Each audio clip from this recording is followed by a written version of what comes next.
Hi all, ಎಲ್ಲರಿಗೂ ನಮಸ್ಕಾರ. ಇವತ್ತು ಈ ವಿಡಿಯೋದಲ್ಲಿ ನಿಮಗೆ ತುಂಬ ಟೇಸ್ಟಿಯಾದ ಹಾಗೆ ಆರೋಗ್ಯಕರವಾದ ನುಗ್ಗೆ ಸೊಪ್ಪಿನ ಚಟ್ನಿ ಪುಡಿ ಯಾವ ರೀತಿಯಾಗಿ ಮಾಡೋದಂತ ತಿಳಿಸ್ಕೊಡ್ತೀನಿ. ನಿಮ್ಮೆಲ್ಲರಿಗೂ ಗೊತ್ತು, ಚಟ್ನಿ ಪುಡಿ ಒಂದು ಅಡಿಷ್ನಲ್ ಆಗಿ ರೆಡಿ ಮಾಡಿ ಇಟ್ಕೊಂಡ್ಬಿಟ್ರೆ ಮನೆಯಲ್ಲಿ ಏನಾದರೂ ಸಾಂಬಾರಿಲ್ಲ ಅಥವಾ ಚಪಾತಿ ರೊಟ್ಟಿಗೆ ಪಲ್ಯ ಕಡಿಮೆ ಇದೆ, ಚಟ್ನಿ ಕಡಿಮೆ ಇದೆ ಅಂದರೆ ಆವಾಗ ಖಂಡಿತವಾಗ್ಲೂ ಥಟ್ ಅಂತ ನೆನಪಾಗದೆ ಈ ಚಟ್ನಿ ಪುಡಿ. ಯೂಶ್ವಲಿ ನಾವು ಬಿಸಿ ಬಿಸಿ ಅನ್ನಕ್ಕೆ ತುಪ್ಪದ ಜೊತೆಗೆ ಚಟ್ನಿ ಪುಡಿ ಹಾಕೊಂಡು ತಿಂದರೆ ಆಹಾ, ಇದ್ರ ಮುಂದೆ ಯಾವ ಸಾರು ಯಾವ ಚಟ್ನಿ ಯಾವುದು ಕೂಡ ಇರಲ್ಲ ಅಲ್ಲ. ಸೊ ಬನ್ನಿ ಇವತ್ತು ನಾನು ಚಟ್ನಿ ಪುಡಿ ಮಾಡೋದು ಹೇಗೆ ಅಂತ ತಿಳಿಸ್ಕೊಡ್ತೀನಿ. ನಾನು ಲಾಸ್ಟ್ ಟೈಮ್ ಊರಿಗೆ ಹೋದಾಗ ಯೂಶ್ವಲ್ ಆಗಿ ನುಗ್ಗೆ ಸೊಪ್ಪನ್ನ ತೊಗೊಂಡು ಬಂದೇ ಬರ್ತೀನಿ. ಆದರೆ ಲಾಸ್ಟ್ ಟೈಮ್ ನಾನು ನುಗ್ಗೆ ಸೊಪ್ಪನ್ನ ಪ್ಯಾಕ್ ಮಾಡಿ ಕೂಡ ಕವರಲ್ಲಿ ಕಟ್ಟಿಟ್ಟಿದ ನಂತರನೂ ಕೂಡ ಅಲ್ಲೇ ಮರ್ತು ಬಂದಿದೆ. ನಮ್ಮತ್ತೆ ಅದನ್ನು ಚೆನ್ನಾಗಿ ತೊಳೆದು ಮನೆ ಒಳಗಡೆ ಒಣಗಿಸಿ ಹಾಗೆ ಒಂದು ಕವರ್ಗೆ ಹಾಕಿ ಇಟ್ಟಿದ್ದಾರೆ. ಚೆನ್ನಾಗಿ ಒಣಗಿಸಿರೋ ಅಂಥ ಕಾರಣಕ್ಕೆ ಕೈಯಲ್ಲಿ ಸ್ಮ್ಯಾಶ್ ಮಾಡಿದಾಗ ಈ ರೀತಿಯಾಗಿ ಪುಡಿ ಪುಡಿಯಾಗಿದೆ. ನುಗ್ಗೆ ಸೊಪ್ಪಿನ ಪುಡಿ ತುಂಬಾ ಒಳ್ಳೆಯದು. ತುಂಬ ಮನೆಗಳಲ್ಲಿ ನುಗ್ಗೆ ಸೊಪ್ಪಿನ ಪುಡಿ ಮಾತ್ರ ಪುಡಿ ಮಾಡಿ ಇಟ್ಕೊಂಡು ಅದನ್ನು ನೀರೊಳಗಡೆ ಹಾಕ್ಕೊಂಡು ಕುಡಿತಾರೆ, ಅಷ್ಟು ನಮ್ಮ ದೇಹಕ್ಕೆ ಒಳ್ಳೆಯದು. ಇವಾಗ ನಾನಿಲ್ಲಿ ಒಂದು 3/4 kg ಒಳಗಡೆ ಇದೆ ಈ ಒಂದು ನುಗ್ಗೆ ಸೊಪ್ಪು ಒಣಗಿಸಿಟ್ಕೊಂಡಿರೋದು. ಬನ್ನಿ ಇವಾಗ ಏನೆಲ್ಲ ಪದಾರ್ಥನ ಬಳಸಬೇಕು ಅಂತ ತಿಳಿಸ್ಕೊಡ್ತೀನಿ. ಮೊದಲು ಒಂದು ಬಾಣಲಿನ ಇಟ್ಕೊಂಡು ಇದನ್ನು ಬಿಸಿ ಮಾಡಿಕೊಂಡು ಹಾಗೆ ನುಗ್ಗೆ ಸೊಪ್ಪು ಒಣಗಿಸಿರೋ ಅಂಥದ್ದನ್ನು ಹಾಕ್ಕೋಬೇಕು. ನೀವೇನಾದರೂ ನುಗ್ಗೆ ಸೊಪ್ಪಿನ ಚಟ್ನಿ ಪುಡಿ ಮಾಡ್ತಾ ಇದ್ದೀರಾ ಅಂದರೆ ಈ ರೀತಿಯಾಗಿ ಸೊಪ್ಪನ್ನ ಒಣಗಿಸ್ಬೇಕು. ಆದರೆ ನೀವು ಬಿಸಿಲಲ್ಲಿ ಒಣಗಿಸ್ಬೇಡಿ, ಮನೆ ಒಳಗಡೆ ಚೆನ್ನಾಗಿ ತೊಳೆದು ಹಾಗೆ ಒಂದು ಬಟ್ಟೆ ಮೇಲೆ ಅಂದರೆ ಕಾಟನ್ ಬಟ್ಟೆ ಮೇಲೆ ಒಣಗಬೇಕಾಗತ್ತೆ. ಮನೆ ಒಳಗೆ ಇರುವಂಥ ಟೆಂಪರೇಚರಲ್ಲೇ ನೀವು ಯಾವುದೇ ಸೊಪ್ಪು ಯಾವುದೇ ಒಂದು ಪದಾರ್ಥನ ಒಣಗಿಸಿದ್ರೆ ಅದರಲ್ಲಿರುವಂಥ ಪೌಷ್ಟಿಕ ಆಹಾರ ಅದರಲ್ಲೇ ಉಳ್ಕೊಳ್ಳುತ್ತೆ. ಈ ಕಾರಣಕ್ಕೆ ನಾನು ನಮ್ಮ ಅತ್ತೆಗೂ ಕೂಡ ಹಾಗೆ ಹೇಳಿದ್ದೆ, ಅವರು ಕೂಡ ಹಾಗೆ ಮಾಡಿ ನೆಕ್ಸ್ಟ್ ನಾನು ಊರಿಗೆ ಹೋದಾಗ ರೆಡಿಯಾಗಿ ಈ ರೀತಿ ಕವರಲ್ಲಿ ಪ್ಯಾಕ್ ಮಾಡಿ ಕೊಟ್ಟಿದ್ರು. ಇನ್ನು ನುಗ್ಗೆ ಸೊಪ್ಪು ತಿನ್ನೋದ್ರಿಂದ ಏನೆಲ್ಲ ಬೆನಿಫಿಟ್ಸ್ ಇದೆ ಗೊತ್ತಾ? ನಮಗೆ ಪೀರಿಯಡ್ಸ್ ಆದಾಗ ಹೊಟ್ಟೆ ತುಂಬ ನೋವು ಬರುತ್ತೆ ಅಲ್ವಾ, ಅದು ಕೂಡ ಕಡಿಮೆ ಆಗುತ್ತೆ. ಅಟ್ಲೀಸ್ಟ್ 1 ತಿಂಗಳಲ್ಲಿ ಅಥವಾ 1 ವಾರಕ್ಕೆ ಒಮ್ಮೆನಾದರೂ ನೀವು ನುಗ್ಗೆ ಸೊಪ್ಪಿನ ಸಾರು ಹಾಗೆ ನುಗ್ಗೆ ಸೊಪ್ಪನ್ನ ಬಳಸ್ಕೊಂಡು ತಂಬುಳಿ ಅಂತ ಮಾಡ್ತಾರೆ, ಚಟ್ನಿ ಮಾಡ್ತಾರೆ. ಇದನ್ನೆಲ್ಲ ಕೂಡ ನಾನು ಆಲ್ರೆಡಿ ನನ್ನ ಯೂಟ್ಯೂಬ್ ಚಾನಲಲ್ಲಿ ಹಾಕಿದ್ದೀನಿ. ನುಗ್ಗೆ ಸೊಪ್ಪಿನ ಬಸ್ಸಾರಂತೂ ಆಹಾ 7 ಮಾಡಿಸಿರುತ್ತೆ. ಹಾಗೆ ನುಗ್ಗೆ ಸೊಪ್ಪಿನ ಪಪ್ಪು ಸಾರು ಕೂಡ ತುಂಬಾ ಚೆನ್ನಾಗಿರುತ್ತೆ, ಅಂದರೆ ಬೇಳೆ ಸಾರು ತುಂಬ ಅಂದರೆ ತುಂಬ ಚೆನ್ನಾಗಿರುತ್ತೆ. ನೀವು ನೋಡ್ಬೋದು. ಈ ಥರ ಯಾವುದಾದ್ರೂ ಬೇರೆ ಬೇರೆ ರೂಪದಲ್ಲಿ ನಮ್ಮ ದೇಹಕ್ಕೆ ಈ ಸೊಪ್ಪನ್ನ ಬಳಸೋದು ತುಂಬಾ ಮುಖ್ಯ ಆಗುತ್ತೆ. ಈ ಸೊಪ್ಪನ್ನ ಬಳಸೋದ್ರಿಂದ ಬ್ಲಡ್ ಪ್ರೆಷರ್ ನಮ್ಮ ಬಾಡಿಯಲ್ಲಿ ಏನಾದರೂ ಜಾಸ್ತಿ ಇತ್ತಂದರೆ ಅದನ್ನು ಕೂಡ ಕಂಟ್ರೋಲ್ ಮಾಡುತ್ತೆ. ಹೈ ಸೈಟ್ ಅಂದರೆ ಕಣ್ಣಿನ ದೃಷ್ಟಿ ಕೂಡ ತುಂಬ ಚೆನ್ನಾಗಿ ನಿವಾರಣೆ ಮಾಡೋದಕ್ಕೂ ಕೂಡ ಹೆಲ್ಪ್ ಮಾಡುತ್ತೆ. ಹಾಗೆ ನಮ್ಮ ದೇಹದಲ್ಲಿ ವೀಕ್ನೆಸ್ ಏನಾದರೂ ಹೆಚ್ಚಾಗಿದ್ದರೆ ನುಗ್ಗೆ ಸೊಪ್ಪು ತುಂಬ ಸ್ಟ್ರಾಂಗ್ ಮಾಡೋದಕ್ಕೂ ಕೂಡ ಹೆಲ್ಪ್ ಮಾಡುತ್ತೆ. ಇನ್ನು ಹೆಡ್ಡೇಕ್ ಇದ್ರೂ ಕೂಡ ಕಂಟ್ರೋಲ್ ಮಾಡುತ್ತೆ. ಹಾಗೆ ದೇಹದಲ್ಲಿ ತುಂಬ ಕೊಲೆಸ್ಟ್ರಾಲ್ ಜಾಸ್ತಿ ಇತ್ತಂದ್ರೂ ಕೂಡ ಅದನ್ನು ಕೂಡ ಕಟ್ ಡೌನ್ ಮಾಡೋದಕ್ಕೆ ಈ ನುಗ್ಗೆ ಸೊಪ್ಪು ತುಂಬಾ ಒಳ್ಳೆಯದು. ಹಸಿಯಾಗಾದರೂ ತಗೊಳ್ಳಿ, ಹಾಗೆ ಒಣಗಿರೋ ಅಂಥ ಪದಾರ್ಥನಾದರೂ ತಗೊಳ್ಳಿ, ಯಾವುದೇ ರೂಪದಲ್ಲಿ ತೊಗೊಂಡ್ರೂ ಕೂಡ ನುಗ್ಗೆ ಸೊಪ್ಪಿಂದ ಬರೋದು ತುಂಬ ಒಳ್ಳೆಯ ಬೆನಿಫಿಟ್ಸ್ ಆಗಿರುತ್ತೆ ನಮ್ಮ ದೇಹಕ್ಕೆ. ಹಾಗೆಯೇ ದೇಹದಲ್ಲಿ ಶುಗರ್ ಇದ್ದರೂ ಕೂಡ ಅವರು ನುಗ್ಗೆ ಸೊಪ್ಪನ್ನ ಬಳಸೋದನ್ನ ಮರೆಯೋಕ್ಕೆ ಹೋಗಬೇಡಿ. ನಿಮ್ಮ ದೇಹದಲ್ಲಿರುವಂಥ ಶುಗರ್ ಕಂಟ್ರೋಲ್ನ ಮಾಡುತ್ತೆ, ಬ್ಲಡ್ ಪ್ರೆಷರ್ ಕಂಟ್ರೋಲ್ ಮಾಡುತ್ತೆ. ಇದ್ರ ಜೊತೆಗೆ ಆ್ಯಂಟಿ ಇನ್ಫ್ಲಮೇಟರಿ ಅಂಶ ಈ ಒಂದು ಸೊಪ್ಪಲ್ಲಿ ಹೆಚ್ಚಾಗಿರೋದ್ರಿಂದ ನಮ್ಮ ದೇಹನ ತುಂಬ ಚೈತನ್ಯವಾಗಿ ಇಟ್ಕೊಳ್ಳೋದಕ್ಕೂ ಕೂಡ ಹೆಲ್ಪ್ ಮಾಡುತ್ತೆ. ಇನ್ನು ನುಗ್ಗೆ ಸೊಪ್ಪು ಹಸಿದಿರಲಿ ಒಣಗಿರೋದಿರಲಿ ನಮ್ಮ ದೇಹಕ್ಕಂತೂ ಅಪಾರವಾದ ಬೆನಿಫಿಟ್ಸ್ ಅಂತಲೇ ಹೇಳ್ಬೋದು. ಈಗ ಇಲ್ಲಿ ನಾನು ನುಗ್ಗೆ ಸೊಪ್ಪನ್ನ ಹುರಿತಾ ಇದ್ದೀನಿ. ನೀವು ನೋಡ್ಬೋದು ನುಗ್ಗೆ ಸೊಪ್ಪು ಸ್ವಲ್ಪ ಬಿಸಿ ಇರೋ ಕಡೆ ಅಂದರೆ ಬೆಚ್ಚಗಾಗಿದ ನಂತರ ಸ್ವಲ್ಪ ಕಲರ್ ಡಾರ್ಕ್ ಆಗುತ್ತೆ. ಹಾಗೆ ಈ ಕಡೆ ನೋಡ್ಬೋದು ಸ್ವಲ್ಪ ಲೈಟಾಗಿದೆ. ಅದನ್ನು ಕೂಡ ನೀವು ಐಡೆಂಟಿಫೈ ಮಾಡಿಕೊಂಡು ನುಗ್ಗೆ ಸೊಪ್ಪು ಹುರಿದಿದ್ದೀವಾ ಇಲ್ವಾ ಅಂತನಾದರೂ ತಿಳ್ಕೊಬೋದು. ಇಲ್ಲಾಂದರೆ ನೀವು ನುಗ್ಗೆ ಸೊಪ್ಪನ್ನ ಈ ರೀತಿ ಉರಿತಿದ್ದೀರಾ ಅಂದರೆ ಒಂಥರ ಘಮ ಬರುತ್ತೆ, ತುಂಬ ಚೆನ್ನಾಗಿರುತ್ತೆ. ಸೊ ಆ ಘಮನ ಕೂಡ ಕಂಡಿಡ್ಕೊಂಡು ನೀವು ಹುರ್ಕೊಂಡು ಆಫ್ ಮಾಡಿ ಎತ್ತಿಟ್ಕೋಬೋದು. ನಾನಿಲ್ಲಿ ಕೈಯಲ್ಲೇ ಕೈ ಆಡ್ತಾ ಇದ್ದೀನಿ, ಯಾಕಂದರೆ ಇಲ್ಲಿ ಸ್ವಲ್ಪ ಅರ್ಧಂಬರ್ಧ ಪುಡಿಯಾಗಿರೋದ್ರಿಂದ ಸೌಟಲ್ಲೂ ಕೂಡ ಅಷ್ಟು ಕಂಫರ್ಟಬಲ್ ಆಗಿ ನಾನು ಕೈಯಾಡೋದಕ್ಕೆ ಆಗ್ತಾಯಿಲ್ಲ. ಆ ಕಾರಣಕ್ಕೆ ನಾನು ಸ್ವಲ್ಪ ಕೈಯಲ್ಲೂ ಕೂಡ ಕೈಯಾಡ್ತಾ ಇದ್ದೀನಿ, ಹಾಗೆ ಸೌಟಲ್ಲೂ ಕೂಡ ಕೈಯಾಡ್ತಾ ಇದ್ದೀನಿ. ಇನ್ನು ನುಗ್ಗೆ ಸೊಪ್ಪನ್ನ ಉರಿಯೋದಕ್ಕೆ ನಾನಿಲ್ಲಿ ಯಾವುದೇ ಥರ ಎಣ್ಣೆನ ಬಳಸಿಲ್ಲ. ನೀವು ಕೂಡ ಎಣ್ಣೆನ ಬಳಸಕ್ಕೆ ಹೋಗಬೇಡಿ. ಚಟ್ನಿ ಪುಡಿಗೆ ನಾವು ಉರಿಬೇಕಾದ್ರೆ ಎಣ್ಣೆನ ಹಾಕಿದ್ರೆ ಸ್ವಲ್ಪ ಸ್ಮೆಲ್ ಬಂದುಬಿಡುತ್ತೆ. ಒಂದು 15-20 ದಿನ ಆದಮೇಲೆ ಬಾಕ್ಸ್ನ ನಾವು ಕ್ಲೋಸ್ ಮಾಡಿ ಇಟ್ಟಿರ್ತೀವಿ ಅಲ್ವಾ, ಗಾಳಿ ಆಡ್ತಾ ಇರಲ್ಲ.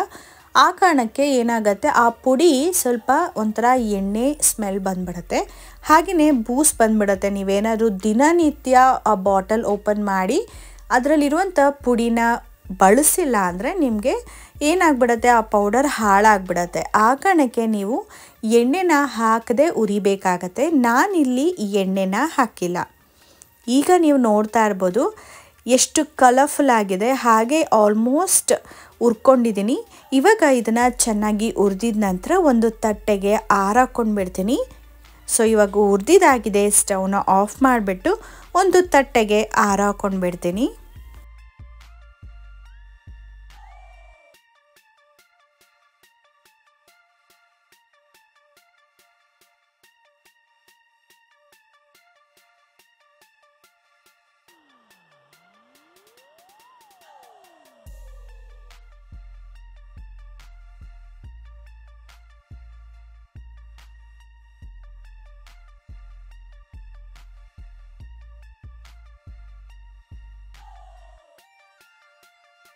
ಇನ್ನು ಇಲ್ಲಿ ನಾನು ನೆಕ್ಸ್ಟ್ ಇಂಗ್ರೀಡಿಯೆಂಟ್ನ ಹುರ್ಕೊಳ್ಳೋದಕ್ಕೆ ಮತ್ತೆ ಬಾಣಲಿನ ಸ್ಟವ್ ಮೇಲೆ ಇಟ್ಕೊಂಡಿದ್ದೀನಿ.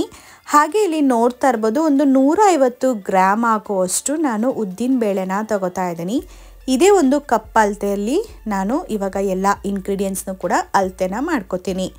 ಸೊ ಇವಾಗ ನಾನು ಒಂದು 150 ಗ್ರಾಮ್ ಆಗೋಷ್ಟು ಉದ್ದಿನ ಬೇಳೆನ ತಗೊಂಡಿದ್ದೀನಿ. ಉದ್ದಿನ ಬೇಳೆನೂ ಕೂಡ ಒಂದೊಳ್ಳೆ ಘಮ ಬರೋವರೆಗೂ ಕೂಡ ಮೀಡಿಯಮ್ ಫ್ಲೇಮಲ್ಲಿ ಇಟ್ಕೊಂಡು ಹುರ್ಕೋತಾ ಇದ್ದೀನಿ. ಆಲ್ಮೋಸ್ಟ್ ನಾನು ಮೊದಲು ಯಾವಾಗಲೂ ಅಷ್ಟೇ ಕಡಿಮೆ ಉರಿನ ಇಟ್ಕೋತೀನಿ. ಯಾಕೆ ಇಷ್ಟೊತ್ತಾರು ಹುರ್ಕೋತಾ ಇಲ್ಲ ಅಂತ ನೋಡಿದಾಗಲೇ ಗೊತ್ತಾಗುತ್ತೆ ಅದು ಮೀಡಿಯಮ್ ಫ್ಲೇಮಲ್ಲಿ ಇಟ್ಟಿಲ್ಲ, ಕಡಿಮೆ ಉರಿಯಲ್ಲಿ ಇಟ್ಟಿದ್ದೀನಿ ಅಂತ. ಸೊ ಇವಾಗ ಉದ್ದಿನ ಬೇಳೆನೂ ಕೂಡ ಹುರಿದಿದ್ದಾಯಿತು. ಇದನ್ನು ಕೂಡ ಇನ್ನೂ ಒಂದು ಸಪ್ರೇಟ್ ತಟ್ಟೆಗೆ ಹಾಕೊಳ್ತಾ ಇದ್ದೀನಿ. ಈಗ ನೆಕ್ಸ್ಟ್ ಇಂಗ್ರೀಡಿಯೆಂಟ್ಗೆ ಹೋಗೋಣ. ಉದ್ದಿನ ಬೇಳೆ ತೊಗೊಂಡಿರುವಂಥ ಕಪ್ಪಲ್ಲೇ ನಾನು ಅದೇ ಅಳತೆಯಲ್ಲಿ ಕಡಲೆಬೇಳೆನ ತೊಗೊಂಡಿದ್ದೀನಿ. ಇವಾಗ ಫಟಾಫಟ್ ಅಂತ ಕಡಲೆಬೇಳೆನೂ ಹುರ್ಕೊಂಡು ಬಿಡೋಣ. ಕಡಲೆಬೇಳೆ ಹಾಕೋದ್ರಿಂದ ನಮಗೆ ಚಟ್ನಿ ಪುಡಿಯಲ್ಲಿ ಒಂದು ಟೆಕ್ಸ್ಚರ್ ಕನ್ವರ್ಟ್ ಮಾಡುತ್ತೆ. ನಾವು ಅನ್ನಕ್ಕೆ ಹಾಕ್ಕೊಂಡು ತಿನ್ನಬೇಕಾದ್ರೆ ಅಲ್ಲಿ ಒಂದು ಟೆಕ್ಸ್ಚರ್ ಸಿಗುತ್ತೆ, ನೀವು ಅಬ್ಸರ್ವ್ ಮಾಡ್ಬೋದು. ಆ ಟೆಕ್ಸ್ಚರ್ ಮೇಯ್ನಾಗಿ ನಮಗೆ ಕಡಲೆಬೇಳೆಯಲ್ಲಿ ಬರೋದ್ರಿಂದ ನಮಗೆ ಚಟ್ನಿ ಪುಡಿಗೆ ಒಂದು ಒಳ್ಳೆ ಟೇಸ್ಟ್ ಕೊಡುತ್ತೆ. ಆ ಕಾರಣಕ್ಕೆ ಕಡಲೆಬೇಳೆನ ಯಾವುದೇ ಚಟ್ನಿ ಪುಡಿಗೂ ಕೂಡ ಸ್ಕಿಪ್ ಮಾಡ್ಕೊಳ್ಳೋಕ್ಕೆ ಹೋಗಬೇಡಿ. ಸೊ ಇವಾಗ ಆಲ್ಮೋಸ್ಟ್ ಕಡಲೆಬೇಳೆನೂ ಕೂಡ ಹುರಿದಿದ್ದಾಗಿದೆ. ಕಡಲೆಬೇಳೆ ನೀವು ಮೀಡಿಯಮ್ ಫ್ಲೇಮಲ್ಲಿಟ್ಟು ಉರಿಯೋದು ಬೆಸ್ಟ್ ಅಂತ ಹೇಳ್ಬೋದು. ಹಾಗೆ ಕಡಲೆಬೇಳೆನ ನಾವು ಮೊದಲು ಉರಿಯೋದಕ್ಕೆ ಹಾಕೋವಾಗ ಸ್ವಲ್ಪ ಕಾಳುಗಳು ನೋಡೋದಕ್ಕೆ ಅಗಲವಾಗಿರುತ್ತೆ. ಹುರಿದಿದ ನಂತರ ಸ್ವಲ್ಪ ಮಾಗದಂಗೆ ಕಾಣುತ್ತೆ. ಇದನ್ನು ಕೂಡ ಅಬ್ಸರ್ವ್ ಮಾಡಿಕೊಂಡು, ಹಾಗೆ ತುಂಬ ಸ್ಮೆಲ್ ಬರುತ್ತೆ ಅಲ್ವ, ಅಂದರೆ ತುಂಬ ಘಮ ಬರುತ್ತೆ ಅಲ್ವ, ಅದನ್ನು ಕೂಡ ಅಬ್ಸರ್ವ್ ಮಾಡಿಕೊಂಡು ಎತ್ತಿಟ್ಕೋಬೋದು.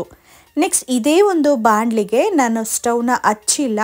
ಇಲ್ಲಿ ನಾನು ಒಂದು 5 ಕಡ್ಡಿ ಆಗೋಷ್ಟು ಕರ್ಬೇವಿನ ಸೊಪ್ಪನ್ನ ಹಾಕ್ಕೊಂಡು ಹಾಗೆ ಅದೇ ಬಾಣಲಿಯಲ್ಲೇ ಬಿಟ್ಬಿಡ್ತೀನಿ. ಈ ಒಂದು ಬಾಣಲಿ ತುಂಬ ಬಿಸಿ ಇತ್ತಲ್ವ, ಆ ಕಾರಣಕ್ಕೆ ನಾನು ಅದೇ ಬಾಣಲಿಗೆ ಕರ್ಬೇವಿನ ಸೊಪ್ಪನ್ನ ಹಾಕ್ಕೊಂಡಿದ್ದೀನಿ. ಇದೇ ಬಾಣಲಿಯಲ್ಲಿ ಇರುವಂಥ ಬಿಸಿ ಶಾಖನೇ ಸಾಕಾಗತ್ತೆ ಕರ್ಬೇವಿನ ಸೊಪ್ಪು ಫ್ರೈ ಆಗೋದಕ್ಕೆ. ಆ ಕಾರಣಕ್ಕೆ ನಾನು ಇಲ್ಲಿ ಸ್ಟವ್ನ ಹಚ್ಚಿಲ್ಲ. ಸ್ವಲ್ಪ ಅದೇ ಬಿಸಿಯಲ್ಲಿ ಗರಿ ಗರಿಯಾಗಿ ಕರ್ಬೇವಿನ ಸೊಪ್ಪು ಫ್ರೈ ಮಾಡ್ಕೊಳ್ಳೋದ್ರಿಂದ ಕರ್ಬೇವಿನ ಸೊಪ್ಪಲ್ಲಿರುವಂಥ ಆ ಕಲರ್ ಏನಿರುತ್ತೆ ಅಲ್ವ, ಡಾರ್ಕ್ ಗ್ರೀನ್ ಕಲರ್, ಅದು ಕಡಿಮೆ ಆಗೋದಿಲ್ಲ. ಆ ಕಾರಣಕ್ಕೆ ನಾನು ಈ ರೀತಿಯಾಗಿ ಫ್ರೈ ಮಾಡ್ಕೋತಾ ಇದ್ದೀನಿ. ಸೊ ನೋಡ್ಬೋದು ಆಲ್ರೆಡಿ ಪುಡಿ ಪುಡಿ ಆಗಿದೆ. ಇದನ್ನು ಕೂಡ ಸೈಡಿಗೆ ಹಾಕ್ಕೊಂಡು ಮತ್ತೆ ಇದೇ ಬಾಣಲಿಗೆ 2 ಬೆಳ್ಳುಳ್ಳಿನ ನಾನು ಈ ರೀತಿಯಾಗಿ ಸಿಪ್ಪೆನ ಸುಲಿದಿಲ್ಲ, ಈ ರೀತಿಯಾಗಿ ಇಳುಕಳಾಗಿ ನೀಟಾಗಿ ಸುಲಿದ್ಬಿಟ್ಟು ಹುರ್ಕೋತಾ ಇದ್ದೀನಿ. ಸೊ 2 ಬೆಳ್ಳುಳ್ಳಿನ ಹಾಕ್ಕೊಂಡಿದ್ದೀನಿ. ಬೆಳ್ಳುಳ್ಳಿನೂ ಕೂಡ ಒಂದೊಳ್ಳೆ ಟೇಸ್ಟ್ ಹಾಗೆ ಫ್ರೇಗ್ರೆನ್ಸ್ ಕೊಡುತ್ತೆ ಚಟ್ನಿ ಪುಡಿಗೆ. ಆ ಕಾರಣಕ್ಕೆ ನಾನು 2 ಬೆಳ್ಳುಳ್ಳಿನ ಹಾಕ್ಕೊಂಡಿದ್ದೀನಿ. ಎಷ್ಟೊಂದು ಮನೆಗಳಲ್ಲಿ ಬೆಳ್ಳುಳ್ಳಿ ಈರುಳ್ಳಿನ ಬಳಸೋದಿಲ್ಲ, ಅಂಥವ್ರು ನೀವು ಬೇಕಾದರೆ ಬೆಳ್ಳುಳ್ಳಿನ ಸ್ಕಿಪ್ ಮಾಡ್ಕೊಳ್ಬೋದು. ಬೆಳ್ಳುಳ್ಳಿ ನಾನು ಈ ರೀತಿ ಹುರಿದಿದ ನಂತರ ಸ್ವಲ್ಪ ಸಿಪ್ಪೆ ಎಲ್ಲ ಊದಂಗೆ ಆಗಿರುತ್ತೆ ನೋಡಿ, ಆವಾಗ ಸಿಪ್ಪೆ ಈಸಿಯಾಗಿ ರಿಮೂವ್ ಮಾಡ್ಕೋಬೋದು. ಅದು ಹಸಿ ಇದ್ದಾಗಲೇ ನಾವು ರಿಮೂವ್ ಮಾಡೋಕ್ಕೆ ಹೋದರೆ ಒಂದೊಂದು ಸತಿ ಉಗ್ರೆಲ್ಲ ನೋವು ಬಂದುಬಿಡುತ್ತೆ. ಆ ಕಾರಣಕ್ಕೆ ನಾನು ಜಾಸ್ತಿ ಬೆಳ್ಳುಳ್ಳಿನ ಬಳಸ್ತಿದ್ದೀನಿ ಅಂದರೆ ಸ್ವಲ್ಪ ಬೆಚ್ಚು ಮಾಡಿಕೊಂಡ್ರೆ ಸಾಕಾಗತ್ತೆ, ಸಿಪ್ಪೆ ಈಸಿಯಾಗಿ ಬರುತ್ತೆ. ಹಾಗೆ ಬೆಳ್ಳುಳ್ಳಿನ ಎತ್ತಿಟ್ಕೊಂಡು ನಾನು ಮತ್ತೆ ಬಿಸಿಯಾಗಿರುವಂಥ ಪ್ಯಾನಿಗೆ ಎಳ್ಳನ್ನು ಹಾಕ್ಕೊಂಡಿದ್ದೀನಿ. ಇಲ್ಲಿ ನಾನು ಸ್ಟವ್ನ ಹಚ್ಕೊಂಡಿಲ್ಲ, ಅಂದರೂ ಕೂಡ ನಾನು ಚೆಕ್ ಮಾಡ್ಕೋತಾ ಇದ್ದೀನಿ ಹಚ್ಚಿದಿನ ಇಲ್ವಾ ಅಂತ ಹೇಳಿಬಿಟ್ಟು. ಅಷ್ಟು ಬೇಗ ಕಲರ್ ಚೇಂಜ್ ಆಗೋಯ್ತು. ಆ ಕಾರಣಕ್ಕೆ ನಾನು ಇವಾಗ ಇದನ್ನು ಕೂಡ ಸೈಡಿಗೆ ಎತ್ತಿಟ್ಕೋತಾ ಇದ್ದೀನಿ. ಬಾಣಲಿ ಸ್ವಲ್ಪ ಕಾದಿತ್ತಲ್ವ, ಆ ಕಾರಣಕ್ಕೆ ಹಾಕಿದ ತಕ್ಷಣವೇ ಕಲರ್ ಚೇಂಜ್ ಆಗಿ ಎಲ್ಲ ಕಡೆ ಸಿಡಿದ್ಬಿಡ್ತು. ಇವಾಗ ನಾನು ಅದೇ ಬಾಣಲಿಗೆ 1.5 ಸ್ಪೂನ್ ಆಗೋಷ್ಟು ಜೀರಿಗೆನ ಹಾಕ್ಕೊಂಡು ಫ್ರೈ ಮಾಡ್ಕೋತಾ ಇದ್ದೀನಿ. ಈಗಲೂ ಕೂಡ ನಾನು ಸ್ಟವ್ನ ಹಚ್ಚಿಲ್ಲ, ಪ್ಯಾನ್ ಸ್ವಲ್ಪ ಜಾಸ್ತಿನೇ ಬಿಸಿಯಾಗಿತ್ತು. ಆ ಕಾರಣಕ್ಕೆ ನಾನು ಅದೇ ಒಂದು ಬಿಸಿಯಲ್ಲೇ ಜೀರಿಗೆನ ಹುರ್ಕೋತಾ ಇದ್ದೀನಿ. ಜೀರಿಗೆನ ಜಾಸ್ತಿ ಫ್ರೈ ಮಾಡಬೇಡಿ, ಇಲ್ಲಾಂದರೆ ಜೀರಿಗೆ ಫ್ಲೇವರ್ ಅಥವಾ ಜೀರಿಗೆ ಘಮ ಇರುತ್ತಲ್ಲ ಅದು ಹೋಗ್ಬಿಡತ್ತೆ. ಆ ಕಾರಣಕ್ಕೆ ನಾನು ಜಸ್ಟ್ ಬಾಣಲಿಯಲ್ಲಿ ಬಿಸಿ ಇತ್ತಲ್ವ ಅದರಲ್ಲೇ ಜೀರಿಗೆನ ಹುರ್ಕೊಂಡಿದ್ದೀನಿ. ಇವಾಗ ನಾನು 1.5 ಸ್ಪೂನ್ ಆಗೋಷ್ಟು ಧನಿಯಾ ಬೀಜನ ಹಾಕ್ಕೊಂಡು ಸ್ಟವ್ನ ಹಚ್ಕೊಂಡು ಇವಾಗ ನಾನು ಬಾಣಲಿಯಲ್ಲಿ ನೀಟಾಗಿ ಫ್ರೈ ಮಾಡ್ಕೋತಾ ಇದ್ದೀನಿ.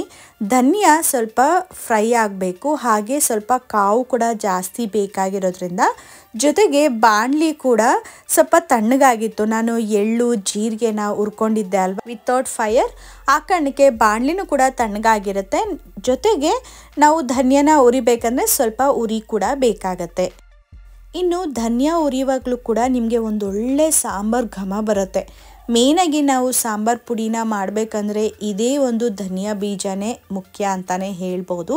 ಸೊ ಇದನ್ನು ಕೂಡ ಸೈಡಿಗೆ ಎತ್ತಿಟ್ಕೊಂಡು ನಂತರ ಇಲ್ಲಿ ನಾನು ಒಣ ಮೆಣಸಿನ್ಕಾಯಿನ ಬಳಸ್ತಾ ಇದ್ದೀನಿ. 1 ಇಡಿ ಆಗೋಷ್ಟು ಒಣ ಮೆಣಸಿನ್ಕಾಯಿನ ಹಾಕ್ಕೊಂಡು ಅದ್ರ ಮೇಲೆ ಒಂದು 1/4 ಸ್ಪೂನ್ ಆಗೋಷ್ಟು ಎಣ್ಣೆ, ಹಾಗೆ ಒಂದು 10 ಬ್ಯಾಡಗಿ ಮೆಣಸಿನ್ಕಾಯಿನ ಹಾಕ್ಕೊಂಡಿದ್ದೀನಿ. ಇವಾಗ ಇಷ್ಟನ್ನು ಕೂಡ ಚೆನ್ನಾಗಿ ಮಿಕ್ಸ್ ಮಾಡ್ಕೋತೀನಿ.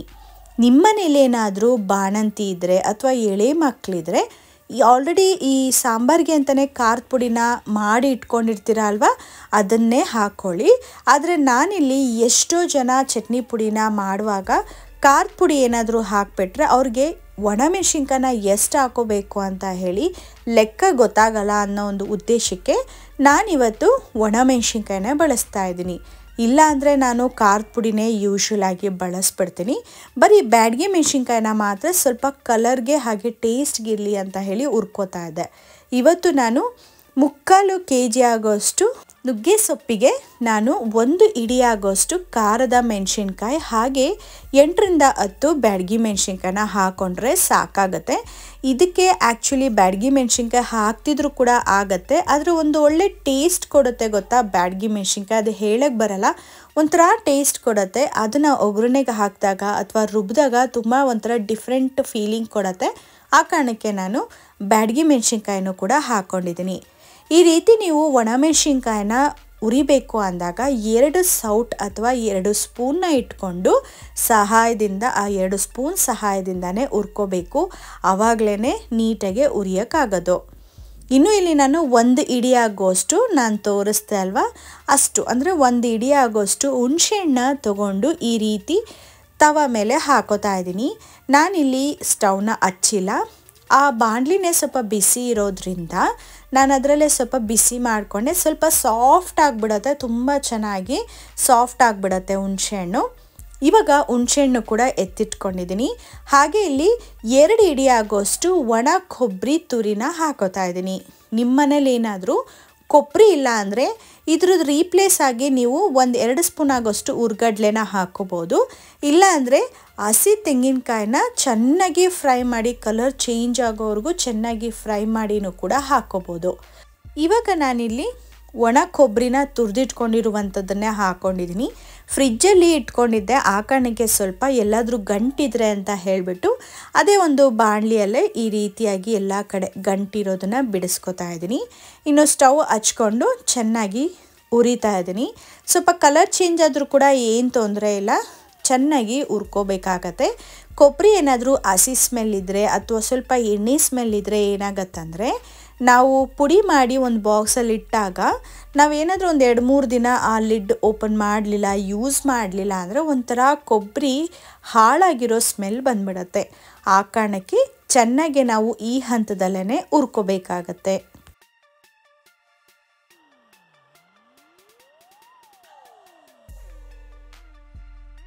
ನೋಡ್ಬೋದು ಕೊಬ್ಬರಿ ತುರಿ ಹುರಿದಿದ್ದು ಕೂಡ ರೆಡಿ ಆಯಿತು.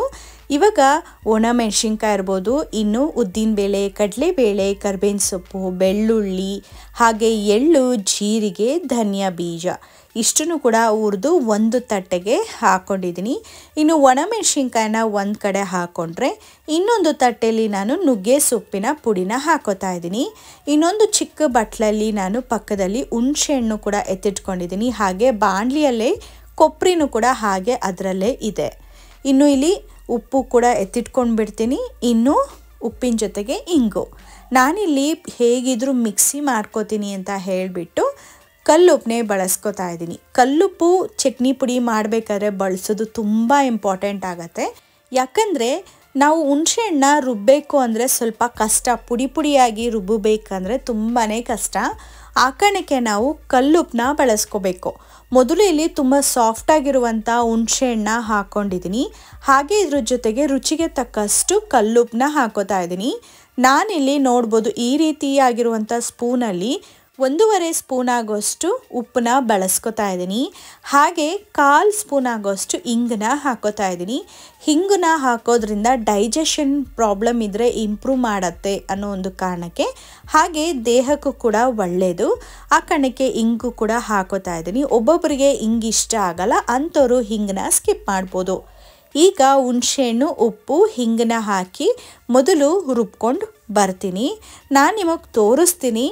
ಹುಣಸೆಹಣ್ಣು ನಿಮಗೆ ಹುಣಸೆಹಣ್ಣು ಥರನೇ ಅನಿಸಲ್ಲ, ಫುಲ್ಲು ಕಂಪ್ಲೀಟಾಗಿ ಫೈನ್ ಪೌಡರ್ ಆಗಿರುತ್ತೆ. ಇದೇ ಒಂದು ಮೇನ್ ಕಾರಣಕ್ಕೆ ನೀವೇನಾದರೂ ಚಟ್ನಿ ಪುಡಿ ಮಾಡ್ತಾ ಇದ್ದೀರಾ ಅಂದರೆ ಮೊದಲು ಉಪ್ಪು ಹುಣಸೆಹಣ್ಣ ನೀವು ಫಸ್ಟು ರುಬ್ಕೋಬೇಕು. ನೋಡ್ಬೋದು ಅದು ಹುಣಸೆ ಹಣ್ಣಿನ ಪುಡಿ.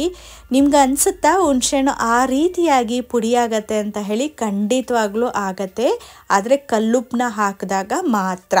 ಪುಡಿ ಉಪ್ಪು ಹಾಕಿದಾಗಲೂ ಕೂಡ ಸ್ವಲ್ಪ ಅಂಟಂಟ ಆಗಿಬಿಡತ್ತೆ, ಓಕೆನಾ? ಈಗ ಅದೇ ಜಾರಿಗೆ ಸ್ವಲ್ಪ ಧನಿಯಾ, ಜೀರಿಗೆ, ಎಳ್ಳು, ಬೆಳ್ಳುಳ್ಳಿ, ಕರಿಬೇವಿನ ಸೊಪ್ಪು ಹುರಿದಿಟ್ಕೊಂಡಿದ್ದೆ ಅಲ್ವಾ, ಅದನ್ನು ಕೂಡ ಹಾಕ್ಕೊಂಡು ಸಣ್ಣದಾಗಿ ರುಬ್ಕೋಬೇಕು. ಯಾಕಂದರೆ ಜೀರಿಗೆ, ಎಳ್ಳು ಎಲ್ಲ ಚಿಕ್ಕ ಚಿಕ್ಕ ಪದಾರ್ಥ ಆಗಿರೋದ್ರಿಂದ ಈ ಹಂತದಲ್ಲಿ ರುಬ್ಬಿಟ್ಕೊಂಡ್ಬಿಟ್ರೆ ಎಲ್ಲೂ ಕೂಡ ನಿಮಗೆ ರಾ ಆಗಿ ಎಲ್ಲೂ ಕೂಡ ಸಿಗೋದಿಲ್ಲ. ಅಂದರೆ ಎಳ್ಳೆಳ್ಳಾಗಿ ಅಥವಾ ಅಲ್ಲಲ್ಲೇ ಜೀರಿಗೆ ಆಗಿ ಸಿಗೋದಿಲ್ಲ. ಒಂದು ಕಾರಣಕ್ಕೆ ಇದೇ ಒಂದು ಹಂತದಲ್ಲಿ ನೀವು ಎಲ್ಲ ಚಿಕ್ಕ ಪುಟ್ಟ ಇಂಗ್ರೀಡಿಯೆಂಟ್ಸ್ ಇರುತ್ತಲ್ವ ಅದನ್ನೆಲ್ಲ ಹಾಕಿ ರುಬ್ಕೋಬೇಕಾಗತ್ತೆ. ನೋಡ್ಬೋದು ಎಷ್ಟು ಚೆನ್ನಾಗಿ ರುಬ್ಕೊಂಡಿದೆ ಅಂತ ಹೇಳಿಬಿಟ್ಟು.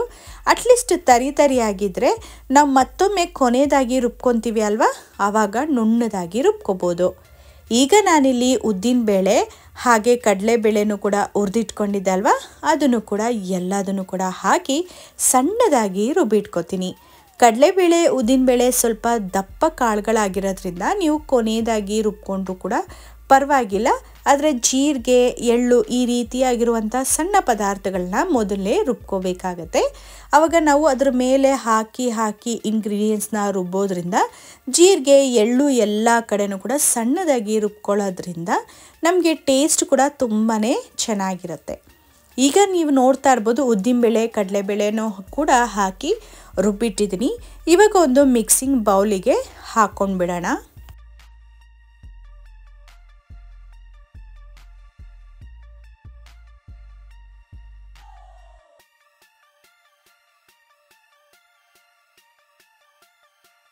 ಯಾವಾಗಲೂ ಅಷ್ಟೇ ಮಿಕ್ಸಿ ಜಾರ್ ಕೆಳಗಡೆ ಈ ರೀತಿ ರುಬ್ಬಿರೋ ಅಂಥ ಪದಾರ್ಥ ಉಳ್ಕೊಂಡ್ಬಿಟ್ಟಿರುತ್ತೆ, ಒಂದು ಸ್ಪೂನ್ ಸಹಾಯದಿಂದ ತೆಗ್ಕೋಬೇಕಾಗತ್ತೆ. ಹಾಗೆ ಬಿಟ್ಟರೆ ವೇಸ್ಟ್ ಆಗೋಗುತ್ತೆ.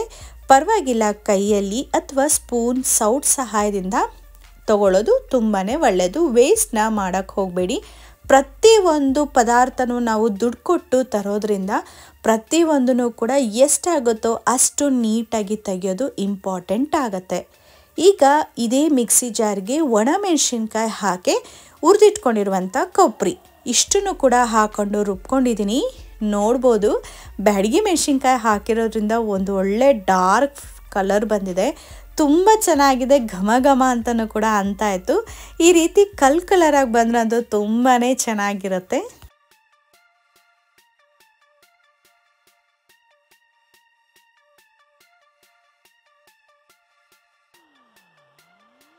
ಇನ್ನು ಇವಾಗ ಮೇನ್ ಇಂಗ್ರೀಡಿಯೆಂಟ್ಗೆ ಬಂದ್ಬಿಡೋಣ. ಸೊ ಹುರಿದಿಟ್ಕೊಂಡಿರುವಂಥ ನುಗ್ಗೆ ಸೊಪ್ಪನ್ನು ಕೂಡ ಇವಾಗ ರುಬ್ಕೊಳ್ಳೋಣ. ಆಲ್ಮೋಸ್ಟ್ ನನಗೆ 2 ಇಬ್ಬಿಗೆ ಆಗತ್ತೆ. ಸೊ ನುಗ್ಗೆ ಸೊಪ್ಪನ್ನು ಕೂಡ ನುಣ್ಣದಾಗಿ ರುಬ್ಕೊತೀನಿ. ಹಾಗೆ ಆ ಕಲರ್ ನೋಡ್ಬೋದು ನೀವು, ಎಷ್ಟು ಡಾರ್ಕ್ ಕಲರ್ ಬಂದಿತ್ತು ಅಂದರೆ ತುಂಬ ಚೆನ್ನಾಗಿತ್ತು. ನೀವು ಕೂಡ ನುಗ್ಗೆ ಸೊಪ್ಪನ್ನ ತಿನ್ನೋದಕ್ಕೆ ಇಷ್ಟಪಡ್ತೀರಾ, ಹಾಗೆಯೇ ಸಾಂಬಾರು ಅಲ್ದಿದ್ರೆ ಚಟ್ನಿ ಪುಡಿ ಮಾಡೋದಕ್ಕೆ ಇಷ್ಟ ಅನ್ನೋದಾದರೆ ಈ ರೀತಿ ಚಟ್ನಿ ಪುಡಿನ ಮಾಡಿಕೊಂಡು ನೋಡಿ. ನೀವು ಯಾವಾಗಲೂ ಕೂಡ ಚಟ್ನಿ ಪುಡಿ ಫೇವ್ರೆಟ್ ಆಗೋಗ್ಬಿಡುತ್ತೆ, ಅಷ್ಟು ಚೆನ್ನಾಗಿರುತ್ತೆ ಈ ಒಂದು ನುಗ್ಗೆ ಸೊಪ್ಪಿನ ಚಟ್ನಿ ಪುಡಿ. ನಾನಂತೂ ಒಂದಾದ್ಮೇಲೆ ಒಂದು ಡಿಫ್ರೆಂಟ್ ಆದ ಇಂಗ್ರೀಡಿಯೆಂಟಲ್ಲಿ ಚಟ್ನಿ ಪುಡಿನ ಮಾಡ್ತೀನಿ. ಲಾಸ್ಟ್ ಟೈಮ್ ನಾನು ಕರ್ಬೇವಿನ ಸೊಪ್ಪಿನ ಚಟ್ನಿ ಪುಡಿನ ಮಾಡಿದೆ, ಹಾಗೆ ಕೊಬ್ಬರಿ ಚಟ್ನಿ ಪುಡಿ ಆಲ್ರೆಡಿ ನಾನು ಶೇರ್ ಮಾಡಿದ್ದೀನಿ. ಇನ್ನು ಕಡಲೆ ಬೀಜ ಚಟ್ನಿ ಪುಡಿ ಇರಬಹುದು. ಹಾಗೆ ಈ ಬೇರೆ ಬೇರೆ ಪದಾರ್ಥನ ಬಳಸ್ಕೊಂಡು ಡಿಫ್ರೆಂಟಾಗಿ ನಾವು ಚಟ್ನಿ ಪುಡಿನ ಮಾಡ್ಬೋದು.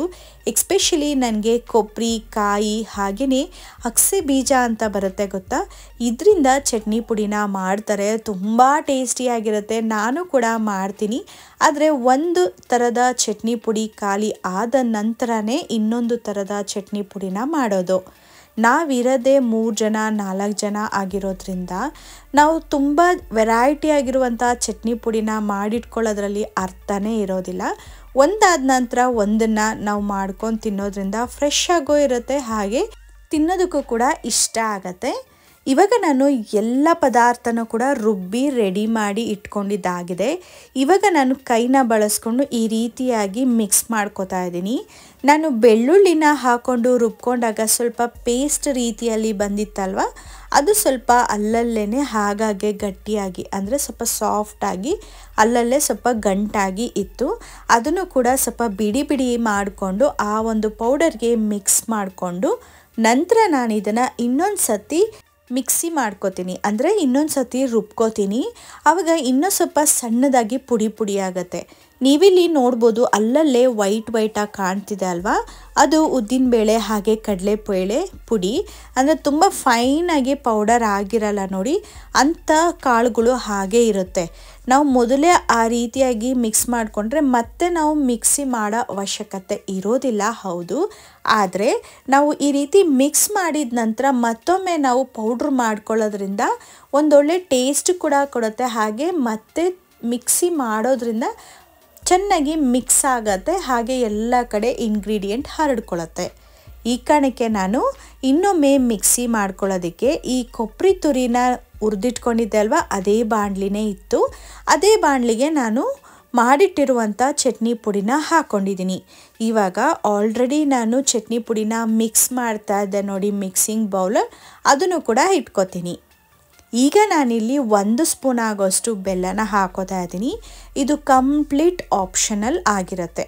ನಾನು ಬರೀ ನುಗ್ಗೆ ಸೊಪ್ಪಿನ ಚಟ್ನಿ ಪುಡಿಗೆ ಮಾತ್ರ ಈ ಬೆಲ್ಲನ ಬಳಸ್ತೀನಿ, ಯಾಕಂದರೆ ಈ ನುಗ್ಗೆ ಸೊಪ್ಪು ಸ್ವಲ್ಪ ಬಲ್ತಿತ್ತು. ಹಾಗೆಯೇ ಒಬ್ಬೊಬ್ಬರಿಗೆ ಡೌಟ್ ಇರುತ್ತೆ, ನುಗ್ಗೆ ಸೊಪ್ಪನ್ನ ಪುಡಿ ಮಾಡಿದ್ರೆ ರುಬ್ಬಿದ್ರೆ ಕಹಿ ಬಂದ್ಬಿಡುತ್ತೆ ಅಂತ. ಹೌದು, ತುಂಬ ಕಡಿಮೆ ಕ್ವಾಂಟಿಟಿಲಿ ಕಹಿ ಇರುತ್ತೆ. ಆ ಕಾರಣಕ್ಕೋಸ್ಕರ ನಾನಿಲ್ಲಿ 1 ಸ್ಪೂನ್ ಬೆಲ್ಲನ ಬಳಸಿದ್ದೀನಿ. ಈಗ ನಾನಿಲ್ಲಿ ಮಿಕ್ಸಿ ಮಾಡ್ಕೊಂಡು ಬರ್ತೀನಿ, ಅಂದರೆ ಪೌಡರ್ ಮಾಡ್ಕೊಂಡು ಬರ್ತೀನಿ. ನೋಡ್ಬೋದು ಎಷ್ಟು ಡಿಫ್ರೆನ್ಸ್ ಕಾಣ್ತಿದೆ ಅಂತ ನಾನು ನಿಮಗೆ ತೋರಿಸ್ತೀನಿ. 1 ಸ್ಪೂನಲ್ಲಿ ಇಟ್ಕೊಂಡಿರೋ ಅಂಥದ್ದು ಸ್ವಲ್ಪ ತರಿಯಾಗಿದೆ. ಹಾಗೆ ಆಲ್ರೆಡಿ ಮಿಕ್ಸಿ ಮಾಡಿ ಇಟ್ಕೊಂಡಿದ್ದೀನಿ ನೋಡಿ, ಮಿಕ್ಸಿ ಜಾರಲ್ಲಿ ಆ ಪುಡಿನ ನೋಡ್ಬೋದು, ಅಂದರೆ ಸೌಟಿಗೆ ಹಾಕ್ತಿದ್ದೀನಿ ನೋಡಿ. ಈ ಒಂದು ಪುಡಿ ಎಷ್ಟು ಸಾಫ್ಟಾಗಿ ನೀಟಾಗಿ ಹೊಂದ್ಕೊಂಡಿದ್ದ ಥರ ಕಾಣ್ತಿದೆ. ಸೊ ಈ ರೀತಿಯಾಗಿ ನಿಮಗೆ ಪುಡಿ ಬರಬೇಕು. ಅದು ಸ್ವಲ್ಪ ತರಿಯಾಗಿದ್ರೂ ಕೂಡ ಪರವಾಗಿಲ್ಲ, ಆದರೆ ಮಿಕ್ಸ್ ಆಗಿರಬೇಕು. ನಿಮಗೆ ನಾನು ಆವಾಗಲೇ ತೋರಿಸ್ದೆ, ಈ ಕಡಲೆಬೇಳೆ ಉದ್ದಿನಬೇಳೆ ಅಲ್ಲಲ್ಲೇ ಬೆಳ್ಳ ಕಾಣ್ತಿದೆ. ಸೊ ಆ ಕಲರ್ ಹೊಂದ್ಕೊಂಡಿರಲ್ಲ. ನಾವು ಮತ್ತೆ ಮಿಕ್ಸಿ ಮಾಡೋದ್ರಿಂದ, ಅಂದರೆ ಪೌಡ್ರು ಮಾಡ್ಕೊಳ್ಳೋದ್ರಿಂದ ಚೆನ್ನಾಗಿ ಕಲರ್ ಹೊಂದ್ಕೊಳ್ಳುತ್ತೆ. ಸೊ ಇದೇ ಒಂದು ಕಾರಣಕ್ಕೆ ನಾನು 2 ಸತಿ ಈ ರೀತಿಯಾಗಿ ಪೌಡರ್ನ ಮಾಡ್ಕೋತೀನಿ. ಒಂದೇ ಸತಿ ಒಬ್ಬೊಬ್ಬರು ಒಂದೇ ಒಂದು ಜಾರಲ್ಲಿ ಮಿಕ್ಸಿ ಮಾಡ್ಕೊಂಡ್ಬಿಡ್ತಾರೆ. ಆದರೆ ಅದು ಬರೀ ತುಂಬ ಕಡಿಮೆ ಕ್ವಾಂಟಿಟಿಲಿ ಮಾಡ್ತೀರ ಗೊತ್ತಾ, ಆವಾಗ ಚಂದ. ಆದರೆ ಜಾಸ್ತಿ ಕ್ವಾಂಟಿಟಿಲಿ ಈ ರೀತಿಯಾಗಿ ಮಾಡ್ತಾ ಇದ್ದೀರಾ ಅಂದರೆ ಈ ರೀತಿಯಾಗಿ ನೀವು ಒಂದಾದ್ಮೇಲೆ ಒಂದು ಇಂಗ್ರೀಡಿಯೆಂಟ್ಸ್ನ ಹಾಕ್ಕೊಂಡು ರುಬ್ಕೊಳ್ಳೋದೇ ಉತ್ತಮ ಅಂತ ಹೇಳ್ತೀನಿ. ನಿಮ್ಗೇನು ಅನಿಸುತ್ತೆ ಅನ್ನೋದನ್ನ ಕಮೆಂಟ್ ಬಾಕ್ಸಲ್ಲಿ ತಿಳಿಸಿ. ಹಾಗೆ ನೀವು ಯಾವ ರೀತಿ ಚಟ್ನಿ ಪುಡಿನ ಮಾಡಿದ್ರೆ ಒಂದೇ ಸತಿ ಎಲ್ಲದನ್ನು ಹಾಕಿ ಮಿಕ್ಸ್ ಮಾಡಿಬಿಡ್ತೀರಾ ಅಂದರೆ ಪೌಡರ್ ಮಾಡಿಬಿಡ್ತೀರಾ ಅನ್ನೋದನ್ನು ಕೂಡ ಹೇಳಿ. ಹಾಗೆ ನೋಡ್ಬೋದು ಮಿಕ್ಸಿ ಜಾರಲ್ಲೇ ಅಲ್ಲಲ್ಲೇ ಪೌಡರ್ ಕೂಡ ಅಂಟ್ಕೊಂಡಿರತ್ತೆ. ನೀವೇನಾದರೂ ಇನ್ನೂ ಸಾಂಬಾರು ಮಾಡಿಲ್ಲ ಅಂದರೆ ಇದೇ ಮಿಕ್ಸಿ ಜಾರ್ನ ಬಳಸ್ಕೊಂಡು ಸಾಂಬಾರು ಮಸಾಲಾನ ರುಬ್ಕೊಳ್ಳಿ. ಅಕಸ್ಮಾತ್ ಏನೂ ಮಾಡೋದಿಲ್ಲ ಅಂದರೆ ಏನೂ ಮಾಡೋಕ್ಕಾಗಲ್ಲ, ತೊಳೆದಿಟ್ಕೋಬೇಕಾಗತ್ತೆ. ಸೊ ಇವಾಗ ಪೌಡ್ರ್ ಅಂತೂ ರೆಡಿಯಾಗಿದೆ. ಸೊ ಇವಾಗ ಒಂದು 10 ನಿಮಿಷ ತಣ್ಣಗಾಗೋದಕ್ಕೆ ಬಿಡಬೇಕಾಗತ್ತೆ. ಇಮಿಡಿಯೇಟಾಗಿ ಚಟ್ನಿ ಪುಡಿನ ಬಾಕ್ಸಿಗೆ ಎತ್ತಿಡ್ಕೊಳ್ಬಾರ್ದು. ಒಂದು 10 ರಿಂದ 15 ನಿಮಿಷ ರೂಮ್ ಟೆಂಪರೇಚರ್ ಬರೋದಕ್ಕೆ ಇಟ್ಕೋಬೇಕಾಗತ್ತೆ. ಈಗ ನಾನಿಲ್ಲಿ ಒಂದು ಬಾಕ್ಸ್ ಗಾಜಿನ ಜಾರ್ನ ತಗೊಂಡು ಚೆನ್ನಾಗಿ ತೊಳೆದು ಹಾಗೆ ಬಟ್ಟೆಯಲ್ಲಿ ಒರೆಸಿ ಎತ್ತಿಟ್ಕೊಂಡಿದೆ. ಅದೇ ಒಂದು ಜಾರಿಗೆ ಮಾಡಿಟ್ಕೊಂಡಿರುವಂಥ ನುಗ್ಗೆ ಸೊಪ್ಪಿನ ಚಟ್ನಿ ಪುಡಿ ಹಾಕೋತಾ ಇದ್ದೀನಿ. ಸೊ ಚಟ್ನಿ ಪುಡಿ ಎಷ್ಟು ಚೆನ್ನಾಗಿತ್ತು ಅಂದರೆ ತುಂಬ ಟೇಸ್ಟಿಯಾಗಿತ್ತು. ಬಿಸಿ ಅನ್ನಕ್ಕಂತೂ ಆಲ್ರೆಡಿ ನಾವು ಆವಾಗಲೇ ತಿಂದ್ವಿ. ತುಂಬ ಅಂದರೆ ತುಂಬ ಟೇಸ್ಟಿಯಾಗಿ ಬಂದಿತ್ತು. ನೀವು ಕೂಡ ಟ್ರೈ ಮಾಡಲೇಬೇಕು. ಹಾಗೆ ನಿಮ್ಮ ಅನಿಸಿಕೆನೂ ಕೂಡ ನನಗೆ ಕಮೆಂಟ್ ಬಾಕ್ಸ್ ಮೂಲಕ ತಿಳಿಸಿ, ಓಕೆನಾ. ಸೊ ಈ ಚಟ್ನಿ ಪುಡಿ ಯಾವ ಥರ ಅನ್ನಿಸ್ತು ಅಥವಾ ಬೇರೆ ರೀತಿಯ ಚಟ್ನಿ ಪುಡಿ ಏನಾದರೂ ಬೇಕಿದ್ರೆ ನನಗೆ ಕಮೆಂಟ್ ಬಾಕ್ಸಲ್ಲಿ ತಿಳಿಸಿ. ಹಾಗೆಯೇ ಗಾಜಿನ ಬಾಟ್ಲುಗಳೇನಾದರೂ ಫಿಲ್ ಮಾಡಬೇಕಾದ್ರೆ ಈ ಥರ ಫುಲ್ಲಾಗಿ ಹೋಗಿರುತ್ತೆ, ಆದರೆ ನಾವು ಕುಟ್ಟಬೇಕು ಅಂದರೆ ಸೌಂಡ್ ಬಂದುಬಿಡುತ್ತೆ, ಇಲ್ಲಾಂದರೆ ಗಾಜಾಗಿರೋದ್ರಿಂದ ಒಡೆದೋಗ್ಬಿಡುತ್ತೆ. ಅದಕ್ಕೆ ನಾವು ತಳದಲ್ಲಿ ಒಂದು ಬಟ್ಟೆನ ಹಾಕ್ಕೊಂಡು ಈ ರೀತಿಯಾಗಿ ಕುಟ್ಟಿದ್ರೆ ಗಾಜು ಡ್ಯಾಮೇಜು ಆಗಲ್ಲ, ಹಾಗೆ ಸೌಂಡು ಕೂಡ ಬರಲ್ಲ. ಜೊತೆಗೆ ಆ ಪುಡಿ ಎಲ್ಲ ನೀಟಾಗಿ ಕೆಳಗಡೆ ಸೆಟಲ್ ಆಗಿರುತ್ತೆ. ಸೊ ಈ ರೀತಿ ಮಾಡೋದ್ರಿಂದ ಗಾಜಿನ ಬಾಕ್ಸ್ನ ಕೂಡ ನಾವು ಸೇಫಾಗಿ ನೋಡ್ಕೋಬೋದು. ನೋಡಿದ್ರಿ ಅಲ್ವಾ ನುಗ್ಗೆ ಸೊಪ್ಪಿನ ಚಟ್ನಿ ಪುಡಿ ಯಾವ ಥರ ಟೇಸ್ಟಿಯಾಗಿ ಡಿಲಿಷಿಯಸ್ ಆಗಿ ಮಾಡೋದು ಅಂತ ನೀವು ಕೂಡ ತಿಳ್ಕೊಂಡಿದ್ದೀರಾ ಅಂತ ಅನ್ಕೋತೀನಿ. ನಿಮಗೇನಾದರೂ ಡಿಫ್ರೆಂಟ್ ಆದ ಚಟ್ನಿ ಪುಡಿ ಬಗ್ಗೆ ರೆಸಿಪಿ ಬೇಕಂದರೆ ದಯವಿಟ್ಟು ಕಮೆಂಟ್ ಬಾಕ್ಸಲ್ಲಿ ತಿಳಿಸಿ. ಖಂಡಿತವಾಗ್ಲೂ ಅದ್ರ ಬಗ್ಗೆ ನಾನು ವಿಡಿಯೋನ ಮಾಡ್ತೀನಿ. ಹಾಗೆ ಈ ವಿಡಿಯೋ ಇಷ್ಟ ಆಯ್ತಂದರೆ ಪ್ಲೀಸ್ ಒಂದು ಲೈಕ್ನ ಕೊಡಿ. ಇನ್ನು ಸಬ್ಸ್ಕ್ರೈಬ್ ಮಾಡಿಲ್ಲ ಅಂದರೆ ಸಬ್ಸ್ಕ್ರೈಬ್ ಮಾಡಿ, ಬೆಲ್ ಐಕಾನ್ನ ಕ್ಲಿಕ್ ಮಾಡಿ. ಇನ್ನು ನೆಕ್ಸ್ಟ್ ವಿಡಿಯೋದಲ್ಲಿ ಡಿಫ್ರೆಂಟ್ ಆದ ರೆಸಿಪಿ ಜೊತೆಗೆ ಅಥವಾ ಡಿಫ್ರೆಂಟ್ ಆದ ಬ್ರೇಕ್ಫಾಸ್ಟ್ ಲಂಚ್ ಐಡಿಯಾ ಬಗ್ಗೆ ಬರ್ತೀನಿ. ಅಲ್ಲಿವರೆಗೂ ನಿಮ್ಮೆಲ್ಲರಿಗೂ ಟೇಕ್ ಕೇರ್, ಬಾಯ್.